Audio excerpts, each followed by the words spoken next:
Hello friends, வணக்கம். நான் USA தமிழன் பேசுகிறேன். இன்னைக்கு ஒரு சின்ன டீவியேஷன் மற்ற வீடியோஸோட. நிறைய யூசர்ஸ் பல வாரமாக கேட்டுட்ருக்காங்க, இந்த டெக்னிக்கல் நாலேஜை எப்படி நம்ம வளர்க்குறது, என்ன படிக்கலாம் அப்படின்னு. நம்ம அந்த கொஷினை இந்த வீடியோவில் நம்ம ஆன்சர் பண்ணுவோம். என்னோட அனுபவத்தை நான் இதில் ஷேர் பண்ணுறேன். அப்புறம் என் சேனலை சப்ஸ்கிரைப் பண்ணுங்கள், உங்கள் ஃப்ரெண்ட்ஸ்க்கு எல்லாருக்கிட்டையும் ஷேர் பண்ணுங்கள். நம்ம வீடியோக்குள்ளே போகலாங்களா? ஓகே.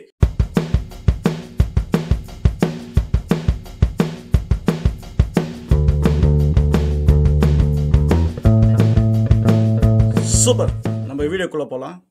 இந்த வீடியோ டெக்னிக்கல் நாலேஜை நம்ம எப்படி வளர்த்துக்கலாம் அப்படின்றத அந்த பார்வை தான். இது டெஃபினட்டாக ஒரு அட்வைஸ் வீடியோ கிடையாது. இது என்னோட அனுபவம் தான். இதில் நான் ஷேர் பண்ணுறேன். அதில் உங்களுக்கு ஹெல்ப்ஃபுல்லாக இருந்தால் நல்லது தான். பல வாரமாக நிறைய ரிக்வஸ்ட் இது ரிலேட்டடாக இருந்ததுனால சரி இதுக்கு ஒரு வீடியோ போட்டுடலாம் அப்படின்னு தான் போட்டிருக்கேன். நான் நேற்று ஒரு Q&A செஷன் நடத்தினேன். நீங்கள் அதை மிஸ் பண்ணியிருந்தீங்கன்னா அந்த வீடியோ இருக்குது, போய் பாருங்கள். அதுலேயும் நிறைய இன்ட்ரெஸ்டிங் கொஷின்ஸ் கேட்டிருக்காங்க. நான் மாதம் ஒரு Q&A செஷன் வைக்கிறேன். ஸோ உங்களுக்கு ஃப்ரீ டைம் இருந்ததுன்னா அந்த Q&Aல ஜாயின் பண்ணி உங்களோட எக்ஸ்பீரியன்ஸஸ் இல்லை கேள்விகள் எதாக இருந்தாலும் ஷேர் பண்ணிக்கோங்க. அப்புறம் இந்த சேனலோட நோக்கமும் அதில் நான் எக்ஸ்பிளைன் பண்ணியிருந்தேன். இப்போது நம்ம தமிழ்நாட்டில் பார்த்தீங்கன்னா தமிழ் மீடியம் குழந்தைங்க, அப்புறம் ஸ்டேட் போர்டு, சிபிஎஸ்சி, மெட்ரிகுலேஷன், இவ்வளோ டிஃப்ரெண்ட் டைவர்ஸ் ஸ்டூடெண்ட்ஸ் காலேஜில் தான் மீட் பண்ணுறாங்க.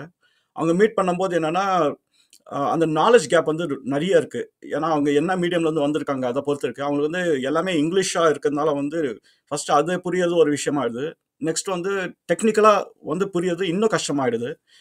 அதனால தான் இந்த சேனலை கம்ப்ளீட்டாக நான் தமிழ்லேயே வச்சுருக்கேன். ஸோ எந்த காம்ப்ளெக்சிட்டி இருந்தாலும் தமிழில் சொல்லும்போது ஒரு கம்ஃபர்ட் லெவல் இருக்குது. இன்னொன்று மெயினாக தமிழ் பேக்ரவுண்ட்லேருந்து, அதாவது தமிழ் மீடியம் பேக்ரவுண்ட்லேருந்து வரவங்களுக்கு இந்த சேனல் கொஞ்சம் ஹெல்ப்ஃபுல்லாக இருக்குன்னு எனக்கு ஒரு நம்பிக்கை இருக்குது. அதே சமயம் மற்றவங்களுக்கும் இங்கிலீஷ் நல்லா தெரிஞ்சவங்களுக்கும் சுமாராக இருக்கிறவங்களுக்கும் இது ஹெல்ப்ஃபுல்லாக இருக்கும். நீங்கள் கண்டிப்பாக இந்த வீடியோஸை பாருங்கள். சரி, இப்போ நம்ம டெக்னிக்கலாக எப்படி இம்ப்ரூவ் பண்ணிக்கிறது? இது என்னென்னா யார்கிட்ட கேட்குறீங்களோ அதை பொறுத்து ஒவ்வொரு ஆன்சர் சொல்லுவாங்க. நீ நல்லா புக்கை படிப்பா, நல்லா நைட் அண்ட் டே உட்காந்து படிப்பா அப்படின்னு ஒரு ஆன்சர் கிடைக்கும். இன்னொன்று கான்சென்ட்ரேட் பண்ணி படி, அப்போ உனக்கு நல்லா புரிஞ்சிடும் அப்படின்வாங்க. என்னோட எக்ஸ்பீரியன்ஸே வேறு. ஸோ டெக்னிக்கலாக சவுண்டாக வரணும் அப்படின்னா நீங்கள் என்ன அண்டர்லைங் என்ன புரிஞ்சுக்கணும் அப்படின்னா, எல்லாமே ஒரு ப்ராடக்டாக தான் இருக்குது. இப்போ நம்ம பார்க்குறது ஒரு எண்ட் ப்ராடக்ட். அந்த எண்ட் ப்ராடக்ட் நீங்கள் பார்த்தீங்க அப்படின்னா உங்களுக்கு மல்டிபிள் டிசிப்ளின்ஸ் அதில் கிராஸ் ஆகும். இப்போ ஒரு சின்ன உதாரணம் எடுத்துக்கலாம். இப்போ உங்கள் டெலிவிஷன் எடுத்துக்கங்க. அந்த டெலிவிஷனில் பார்த்தீங்கன்னா எத்தனை டிசிப்ளின் உள்ளே வருது. எலக்ட்ரிக்கல் இன்ஜினியரிங் வருது, கெமிக்கல் இன்ஜினியரிங் வருது, எலக்ட்ரானிக்ஸ் இன்ஜினியரிங் வருது, அப்புறம் மெக்கானிக்கல் இன்ஜினியரிங். ஸோ இந்த மாதிரி நிறைய டிசிப்ளின்ஸ் சேர்ந்து தான் ஒரு ப்ராடக்டை சேர்க்குறாங்க. கார் எடுத்தாலும் அதே மாதிரி தான். கார் ஒரு மெக்கானிக்கல் இன்ஜினியரிங் ரிலேட்டட் அப்படின்னு நீங்கள் பார்க்கக்கூடாது. அதில் எலக்ட்ரிக்கல், கெமிக்கல் எல்லா இன்ஜினியரிங்கும் அந்த டிசிப்ளின்ஸ் சேர்ந்து வர்றது தான் ஒரு ப்ராடக்ட். உங்களோட அறிவு ரெண்டு விதமாக நீங்கள் பார்க்கணும். எப்படி உங்கள் நாலேஜை நீங்கள் வளர்த்துங்க அப்படின்னு. ஒன்று எக்ஸாம் கிளியர் பண்ணுறதுக்கு என்ன வேணும், அது ஒரு நாலேஜ். இன்னொன்று உங்களோட கெரியர் க்ரோத், அது எப்படி நடக்க போகுது அப்படிங்கிறது ஒரு நாலேஜ். ஆனால் எல்லாமே இப்போ மெயினாக ஃபோக்கஸ் பண்ணுறது நம்ம இந்த எக்ஸாமை எப்படி கிளியர் பண்ணலாம் அப்படின்னு அதை பேஸ் பண்ணி தான் அதுக்கு தேவையானதை படிச்சுட்டு போயிட்டு எக்ஸாம் கிளியர் பண்ணிவிட்டு அதுக்கப்புறம் மறந்துடுவாங்க. ஸோ இதுதான் ஒரு ஃபண்டமெண்டல் ப்ராப்ளம். அது எந்த பேக்ரவுண்ட்லேருந்து வந்தாலும் ரைட்டு, அது தமிழ் மீடியமில் வந்தாலும் ரைட்டு, சிபிஎஸ்சியில் வந்தாலும் இதுதான் ப்ரெடாமினண்ட்டாக இருக்குது. என்னோட அனுபவத்தில் நான் என்றைக்குமே அந்த மாதிரி பார்த்தது கிடையாது. நான் எப்படி எப்படி என்னோட கெரியரை நான் ஸ்ட்ரக்சர் பண்ணேன் அப்படின்னா, எனக்கு கேள்விகள் நான் கேட்டுக்கிட்டே இருப்பேன். எந்த விஷயம் இருந்தாலும் மனசுக்குள்ளே தான் கேட்டுக்கிட்டே இருப்பேன். இல்லை யார்கிட்ட போய் கேட்பேன். நீங்கள் ஒரு ப்ராடக்ட் உங்கள் கையில் இருக்கும், இல்லை பார்ப்பீங்க. நீங்கள் அங்கேருந்து தான் ஸ்டார்ட் பண்ணணும். இப்போ ஒரு உதாரணம் எடுத்துக்கலாம். இப்போ ஒரு ஃபோன் உங்ககிட்ட இருக்குது. நீங்கள் ஃபோன் சேட்டிங் அது இதுன்னு யூஸ் பண்ணிட்டு தான் இருக்க போகிறீங்க. ஆனால் என்றைக்காவது ஒரு நாள் நீங்கள் ஒரு ஸ்டெப் பேக் பண்ணி, இந்த வீடியோ கேமரா எப்படி ஒர்க் பண்ணுது, நான் வீடியோ எடுத்தேன்னா எப்படி வீடியோ ரெக்கார்ட் ஆகி மற்றவனுக்கு போகுது அப்படின்ற ஒரு கேள்வி நீங்கள் கேட்டுக்கிட்டீங்க அப்படின்னா, அதுக்கப்புறம் உங்கள் தேடுதல் ஆரம்பிக்கணும். அதுதான் ரொம்ப இம்பார்ட்டண்ட். அந்த தேடுதல் உங்கள் ரிலேட்டட் ஃபீல்டாகவே இருக்காது. ஆனால் நான் நீங்கள் என்ன நம்பிக்கையாக சொல்லலாம் அப்படின்னா, எல்லா ஃபீல்டும் ஒரு இடத்துல கன்வர்ஜ் ஆகிடும். அதுதான் ஒரு ப்ராடக்ட். அதுதான் நீங்கள் அண்டர்ஸ்டாண்ட் பண்ணணும். நீங்கள் எந்த ப்ராடக்ட்லேருந்து ஸ்டார்ட் பண்ணாலும் உங்கள் ரிலேட்டட் ஃபீல்டில் கன்வர்ஜ் ஆகிடும். ஆனால் நீங்கள் தேடுதல் தான் இதில் ரொம்ப இம்பார்ட்டன்ட். இப்போ அந்த வீடியோ கேமரா எப்படி ஒர்க் பண்ணுது அப்படின்னு நீங்கள் ஆரம்பிச்சிங்கன்னா, அதில் நீங்கள் உள்ள அது ரிலேட்டட் டாக்குமெண்ட்ஸ் நீங்கள் போய் படிக்கணும். அந்த படிக்கும்போது தான் பிரச்சனையாக இருக்கும். என்னன்னா நிறைய புரியாது. அப்படிங்கிற போது ஸோ நீங்கள் என்னென்னா அப்போ ஒரு ப்ராக்டிக்கல் அப்ளிகேஷன் மாதிரி நீங்கள் கொஞ்சம் தேட ஆரம்பிக்கணும். இப்போ நான் ஒரு உதாரணம் சொல்றேன். என்னன்னா, இப்போ உங்க வீட்டு பக்கத்துல வந்து நெறைய அவென்யூஸ் இருக்கும். ஒரு மெக்கானிக் ஷெட் இருக்குன்னு வச்சுக்கங்க. சரிங்களா? ஒரு மெக்கானிக் இருக்காரு உங்க வீட்டு பக்கத்துல. நீங்க வந்து ஒண்ணுமே கிடையாது. ஒரு ஜாலிக்காக அவர்கிட்ட போய் கேட்கலாம். "அண்ணா நான் வந்து ஒரு 2 மாசம் உங்க கடையில வேலை செய்யட்டா?" அப்படின்னு நீங்க கேட்கலாம். "ஃப்ரீயாவே வேலை செய்றேன்" அப்படின்னு கூட கேட்கலாம். அவர் வந்து, "வா தம்பி எனக்கு ஒரு ஹெல்பிங் ஹேண்ட் குடு." இந்த ஏதோ ஒரு சின்ன டாஸ்க் குடுப்பாரு. ஆனா உங்க நோக்கம் வந்து என்னன்னா, நீங்க வந்து படிக்கிறது. அது எப்படி வொர்க் பண்ணுது? என்ன மாரி சிஸ்டம்ஸ் இருக்கு? இன்னொன்னு வந்து ஏற்கனவே இருக்கிறவங்க பெர்சன் கிட்ட இருந்து நீங்க கத்துக்கிறீங்க. அதாவது என்னன்னா, ஒரு மென்டார் கிட்ட இருந்து நீங்க கத்துக்கிறீங்க. இந்தியா மாரி கண்ட்ரீஸ் வந்து நெறைய சோசியல் லிமிட்டேஷன்ஸ் அண்ட் பவுண்டரீஸ் இருக்கு. அதனால வந்து உங்களால வந்து இந்த நாலேட்ஜ் சீக் பண்றதுக்கு வந்து முடியல, வெளியில எக்ஸ்டர்னலா அப்டின்னா, இன்னொரு ஆப்ஷன் வந்து நீங்க இந்த கிட்ஸ் எல்லாம் விக்குது. இந்த எக்ஸ்பெரிமென்டேஷன் கிட்ஸ் அது வந்து மோஸ்ட்லி குழந்தைகளுக்காக விக்கிற மாரி இருக்கும். ஆனா, அதுல வந்து நெறைய திங்ஸ் நம்ம லேர்ன் பண்ணலாம். அந்த எலக்ட்ரானிக் கிட்ஸ் அதெல்லாம் வந்து இன்டர்நெட்ல ஆர்டர் பண்ணி, அது வந்து வீட்ல வந்து நீங்க அசெம்பிள் பண்ணி, அத வச்சு நீங்க அண்டர்ஸ்டாண்ட் பண்ணலாம். ஸோ உங்களுக்கு மினியேச்சர் சைஸ் கிட்ஸ் எல்லாம் இருக்கு. நீங்க அத வச்சு பண்ணலாம். இல்ல உங்களால வந்து எக்ஸ்டர்னலா போயிட்டு யார்கிட்ட கத்துக்க முடியும் அப்டின்னா, அது அது ஃபர்ஸ்ட் பிரிஃபரன்ஸ். அது பெட்டரான அப்ரோச். அப்டி இல்லாட்டி நீங்க வந்து அந்த கிட்ஸ் ஆர்டர் பண்ணி பண்றது இன்னொரு அப்ரோச். ஆனா புரிஞ்சுக்கணும் அதுதான். பிராக்டிகலா புரிஞ்சுக்கிறது தான் வந்து இதுல வந்து கீயே. ப்ரெடாமினன்ட்டா ஒரு விஷயம் வந்து எல்லாருக்கும் என்ன இருக்கு அப்டின்னா, எனக்கு தெரிஞ்ச விஷயத்த நான் சொல்லக்கூடாது. அப்டிங்கிற விஷயம் வந்து நான் பார்த்துருக்கேன் என் லைஃப்ல. ஆனா, அது ரொம்ப ரொம்ப தவறு. உங்களுக்கு தெரிஞ்ச விஷயத்த நீங்க சொல்லணும். சொன்னா உங்களுக்கு வந்து உங்க தெரிஞ்ச விஷயம் உங்களுக்கு கரெக்ட்டா இருக்கா இல்லன்றது மத்தவங்க சொல்லுவாங்க. "ஆமாப்பா நீ சொன்னது கரெக்ட்" அப்டின்னு ஒருத்தர் சொல்லிருக்கலாம். "இல்ல, இல்ல நீ சொல்றது தப்பு. நான் வேற மாரியா படிச்சேன்னு" இன்னொருத்தர் வந்து உங்களே திருத்த வாய்ப்பு இருக்கு. அதனால வந்து என்னன்னா, நீங்க வந்து நாலேட்ஜ சீக் பண்ணணும். அதுதான் வந்து இருக்கிறதுலே ரொம்ப கஷ்டமான வேல. ஆனா, அந்த நாலேட்ஜ் சீக் பண்றதுக்கு இப்ப இருக்கிற வேர்ல்டுல வந்து நெறைய அவென்யூஸ் இருக்கு. இப்ப நம்ம காமனா இருக்கிறது இன்டர்நெட் தான். ஆனா, இன்டர்நெட் ஃபுல்லா வந்து தியரி. அதனால தான் வந்து என்னன்னா, உங்களுக்கு வந்து பிராக்டிகல் அப்ரோச் வந்து நீங்க போணும். ஸோ, இந்த பிராக்டிகல் அப்ரோச் வந்து உங்க வீட்டு பக்கத்துல இருந்து ஆரம்பிங்க. உங்க வீட்டு பக்கத்துல என்ன இருக்கு? நீங்க எங்க போய் யார்கிட்ட போய் கத்துக்கலாம்? அப்படிங்கிறது தான் நான் வந்து ஃபர்ஸ்ட் ரெக்கமெண்ட் பண்ணுவேன்.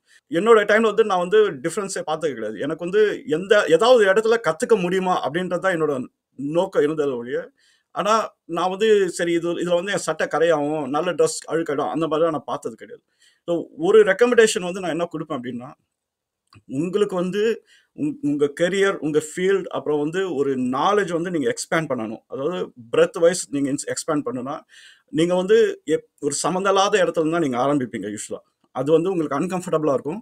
ஆனா, அந்த அன்கம்ஃபர்டபிலிட்டி வந்து உங்கள வந்து ஸ்டாப் பண்ணக்கூடாது. நீங்க வந்து அந்த அன்கம்ஃபர்டபிலிட்டிய கொஞ்சம் கிராஸ் பண்ணிட்டு போணும். ஸோ அது வந்து ஒரு இம்பார்ட்டன்ட்டான ஒரு எசென்ஷியலான ஒரு திங்கா நீங்க மைண்ட்ல வச்சுக்கங்க. 2வது மெத்தட் வந்து என்னன்னா, உங்களுக்கு வந்து நெறைய பிரெயின் ஸ்டார்மிங் செஷன்ஸ் நீங்க பண்ணணும், உங்க ஃபிரெண்ட்ஸ் கூட. இதுல ஒரு பிரச்சனை இருக்கு. என்னன்னா, மத்தவங்க வந்து அவங்க நாலேட்ஜ ஷேர் பண்ண மாட்டாங்க. அப்படிங்கிறது ஒரு ப்ராப்ளம் இருக்கும். அதனால வந்து ஒண்ணும் புண்ணியம் கிடையாது. நான் எப்படி அப்ரோச் பண்ணேன் அப்படின்னா, யார் ஷேர் பண்ணாம இருந்தாலும் நான் ஷேர் பண்ணுவேன். ஸோ அப்படின்ற அப்ரோச் நீங்க பண்ணுங்க. ஏன்னா, நீங்க வந்து நீங்க எங்க தப்பா போறீங்கன்றது யாராவது ஒருத்தர் திருத்துவாங்க. அதுதான் வந்து அதுல இம்பார்ட்டன்ட். ஸோ நீங்க வந்து எவ்வளோ ஃபிரெண்ட்ஸ் கூட வந்து ஒரு டிரான்சிஸ்டர் பத்தி படிச்சாலும், அந்த டிரான்சிஸ்டர் பத்தி நீங்க என்ன படிச்சீங்க அப்படிங்கிறத ஒரு டைம் நீங்க சொல்லி காட்டுங்க. இதுதான் நான் புரிஞ்சுக்கிட்டேன் அப்படின்னு நீங்க சொல்லும்போது, ஒண்ணு கேட்கிறவருக்கு வந்து தெரியாம இருக்கும். அவர் வந்து புதுசா கத்துக்கலாம். இல்லன்னா கேட்கிறவங்க வந்து நல்லா தெரிஞ்சிருக்கும். அவங்க வந்து ஏதாவது திருத்தலாம். இதுல வந்து இந்த ஐயோ! நம்ம தப்பா சொல்லிடுவோமே அப்படிங்கிற அந்த பயம் வந்து அது தேவையில்லாத பயம். அதனால ஒண்ணும் புண்ணியம் கிடையாது. ஸோ அதனால உங்களுக்கு நாலேட்ஜ் வளரணும். டெக்னிக்கல் நாலேட்ஜ் வளரணும் அப்படின்னா, நீங்க படிக்கிற ஒவ்வொரு விஷயமும் வந்து உங்க நண்பர்கிட்ட போயிட்டு நீங்க வந்து ஷேர் பண்ணுங்க. அதே மாரி உங்க நண்பரும் வந்து அவருக்கும் வந்து இந்த டெக்னிக்கல் நாலேட்ஜ் வளர்க்கணும் அப்படின்னு ஆசை இருந்தது அப்படின்னா, அதுதான் கரெக்ட்டான மேட்ச். ஸோ நீங்க 2 பேர் இல்ல 3 பேர் வந்து அந்த டிஸ்கஷன்ல இருந்துகிட்டே இருக்கணும். அஃப்கோர்ஸ் சோசியல் லைஃப் அதெல்லாம் இருக்கு. ஆனா இது தான் வந்து கரியருக்கு வந்து உங்கள எடுத்துன்னு போற ஒரு வழி. நீங்க அந்த டிஸ்கஷன் பண்ண பண்ண தான் வந்து உங்களுக்கு வந்து அந்த டெப்த் வந்து வளரும். உள்ள இது இப்படி வேலை பண்ணுது அப்படின்னு சொல்லி விடாம, எப்படி வேலை பண்ணுது? உள்ள என்ன நடக்குது? என்ன சிஸ்டம் நடக்குது? சரி இது வந்து நீ படிச்சு பாரு. உனக்கு புரியுதா பாரு. அப்படின்ற மாரி இருக்கும். இல்ல ஒரு முட்டுக்கட்டையா இருக்கிறது வந்து ஒரு லாங்குவேஜ் பேரியர். நம்ம படிக்கிற எல்லா விஷயமும் இங்கிலீஷ்ல இருக்கு. ஸோ என்னோட சேனல்ல அத நான் மிடிகேட் பண்ண பார்க்குறேன் எவ்வளோ இருக்குன்னு. உங்களுக்கு ஏதாவது ஒரு வீடியோ வந்து வேணும், இது எதாவது புரியலன்னா அந்த கமெண்ட்ஸ்ல போடுங்க. நான் டெஃபினட்டா வந்து பண்றேன். ஸோ இது பிரெயின் ஸ்டார்மிங் வந்து 2வது அப்ரோச். அது வந்து கண்டிப்பா நீங்க ஸ்டார்ட் பண்ணுங்க.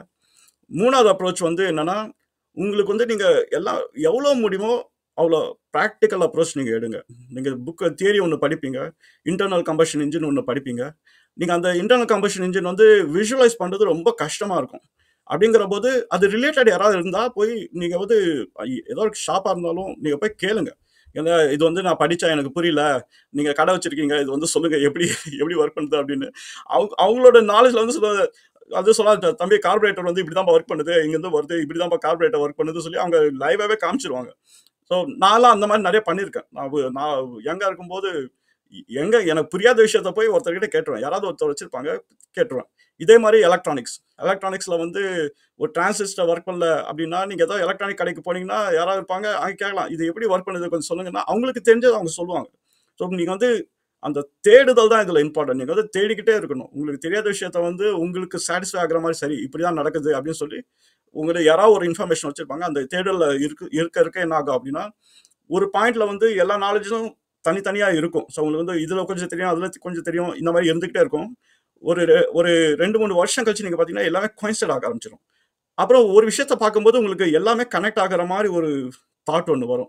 ஓகே, ஆமா இது வந்து இப்போ ஸ்டீம் இன்ஜின் பார்த்தாலும் ஓகே, இது வந்து ப்ரெஷர் அப்படி ஒர்க் பண்ணுது, இது இந்த இடத்துல வந்து பிஸ்டன் ஒர்க் பண்ணுது, இங்கே தான் எலக்ட்ரிக்கல் சிஸ்டம் கனெக்ட் ஆகுது அப்படிங்கிறது உங்களுக்கு வந்து அந்த அந்த பேரலல் வந்து உங்களால் ட்ரா பண்ண முடியும். அப்போ தான் வந்து அந்த நாலேஜ் கேப்பை நீங்கள் க்ளோஸ் பண்ணுறீங்க. க்ளோஸ் பண்ணும்போது உங்களுக்கு வந்து பெரிய விஷயம் படிக்கும்போது இன்னும் இது பேசிஸாக மாறிடும். அதுதான் வந்து அந்த அப்ரோச் வந்து இது கொஞ்சம் பொறுமை வேணும். இன்னொன்று மெயின் வந்து கமிட்மெண்ட் வேணும். இந்த கமிட்மெண்ட்டோட நீங்கள் வந்து அப்ரோச் பண்ணுங்கள். பண்ணிங்கன்னா உங்களுக்கு வந்து நிறைய சக்ஸஸ் இருக்கும். எக்ஸாம் பாயிண்ட் ஆஃப் வியூவில் வந்து பார்த்தீங்கன்னா உங்களுக்கு வந்து புரியுறது ஒன்று, புரியாமல் கூட நீங்கள் எக்ஸாம் வந்து கிளியர் பண்ண முடியும்.